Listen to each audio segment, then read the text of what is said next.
Check out this article. Oh my goodness.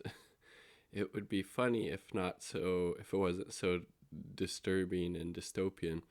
First, I thought it was a joke. Academic Media Censorship Conference censored by YouTube. So, an academic conference about media censorship is being censored by YouTube. Alan McLeod at Mint Press News. I'll link this below. Let's see if I can zoom in a little bit. Maybe not. An academic critical media literacy conference warning of the dangers of media censorship has ironically been censored by YouTube. The Critical Media Literacy Conference of the Americas 2020 took place without incident online over 2 days in October and featured a number of esteemed speakers and panels discussing issues concerning modern media studies.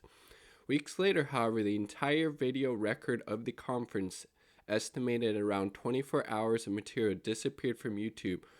Organizer Nolan Higdon of California State University East Bay began receiving worried messages from other academics, some of which were shared with Mint Press, who had been using the material in their classrooms, noting that it had all mysteriously disappeared. First, I thought it was a joke, said Mickey Huff of Diablo Valley College, California. My initial reaction was, that's absurd. There must have been a mistake or an accident, or must have got swept under somehow. There's no violation, there was no reasoning, there was no warning, there was no explanation, there was nothing. The entire channel was just gone, he told Mint Press. Huff is also the director of Project Censored, an organization that sponsored the event. Higdon suspected that it was the content critical of big tech monopolies like Google, YouTube, Facebook, and Twitter. That was the reason why the channel was deleted.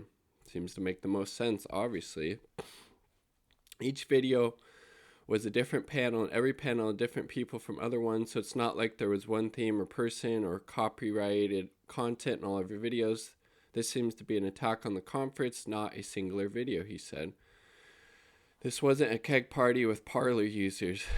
The organizers are careful to avoid copyright infringement, with the large majority of their videos in lecture format, essentially a recorded Zoom call. Speakers included some of the best-known names in media studies, with the event sponsored by institutions like Stanford University and UCLA. This wasn't a keg party with Parler users, it was an academic conference, Huff said.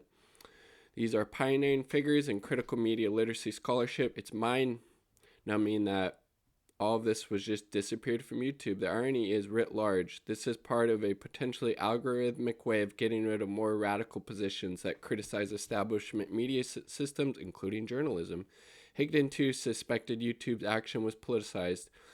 This is the same year we saw big tech trying to influence Prop 22 in California. Again, that was the thing that would have treated Uber and Lyft drivers and whatnot as employees and not as contractors, so they wouldn't be being exploited by those companies.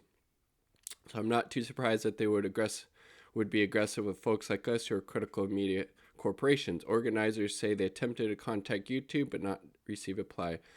Mint Press spoke to a representative from Google, YouTube's parent company, who strenuously denied that they would ever remove content from their platforms purely because it was critical of the company, noting that there is a wealth of videos on the website that challenge or attack them. After looking into the matter, Google said they could find only one video and reinstated it, although the video does not appear on the conference's channel.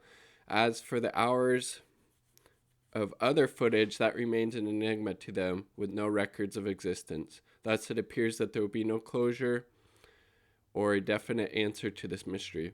Algorithms take aim. Media literacy, big tech power, and censorship are hot topics right now in the wake of the dramatic storming of the Capitol building earlier this month. Now it's last month, obviously. Hosted companies including Google, Facebook, YouTube, Twitter, and Instagram took actions against Donald Trump, limiting his and his supporters' ability to communicate online. Perhaps most notably, however, Google, Apple, and Amazon Web Services launched a coordinated assault on free speech app Parler, a service popular far-right for its lax laws on racism. Together, the three effectively took the service offline around the world. More recently, the Wall Street Bets subreddit, responsible for potentially sinking a multi-billion-dollar hedge fund. Yay, Melvin Capital, fuck you, and fuck you, all these other Wall Street hedge funds, has endured retaliation. Its communication channels cut by messaging app Discord amid calls to immediately criminalize their behavior. With the pros and cons of such decisions can and have been debated, the bigger question of should privately owned companies be allowed to have the power to regulate who cannot speak online has largely been downplayed. It's a critical question, and frankly, they shouldn't have that power.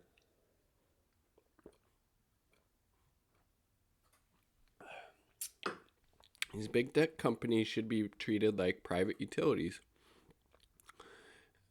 On the one hand, I understand they have a right to deflatform people, have told Mint Press. On a broader level, though, I don't think they should have achieved this kind of power over our communication systems in the first place, precisely. And these should be publicly run platforms regulated the same way our government regulates and enforces the First Amendment. Higdon was equally worried about the power amassed by tech giants. By empowering these tech companies to decide what is and what is not appropriate, they're going to look out for their vested interests, and people who are critical of their business model and practices are going to be targets. He said, predicting that these lefties right now who are advocating for censorship, the outcome of this is going to be on them. Yes. If history is any judge, he will be proven correct. In the wake of the 2016 election and the allegations that Russian disinformation swung the results in Trump's favor, social media companies changed their algorithms to help halt the spread of fake news. The main result, was them trafficking, people's attention, people's clicks through searches and recommended articles and news sites, whatever, to these corporate media behemoths like CNN, Fox News, etc., and away from consortium news, Democracy Now!, Common Dreams, Intercept. Likewise, Facebook CEO Zuckerberg personally approved the deliberate choking of alternative media, admitting that his company deranked Mother Jones because of its left-wing persuasion, despite Facebook's assurance it was doing no such thing. Yeah. All right. That's pretty interesting, though. So, I mean, how ironic, but very fitting and very in line with the whole Google, YouTube image of censoring this academic media censorship conference was censored by YouTube. All of their videos, 24 hours of material, completely erased. And then YouTube responds, we would never do that. There's plenty of content on here that's critical of us, but just not this. This isn't here for some reason, and we can't really explain why. And it just kind of vanished forever with no type of warning or anything. That wasn't intentional. I mean, get the fuck out of here. I think the Occam's razor here, the easiest explanation is that it was taken down because it was an academic media conference on censorship, on media censorship, and then it was censored by YouTube.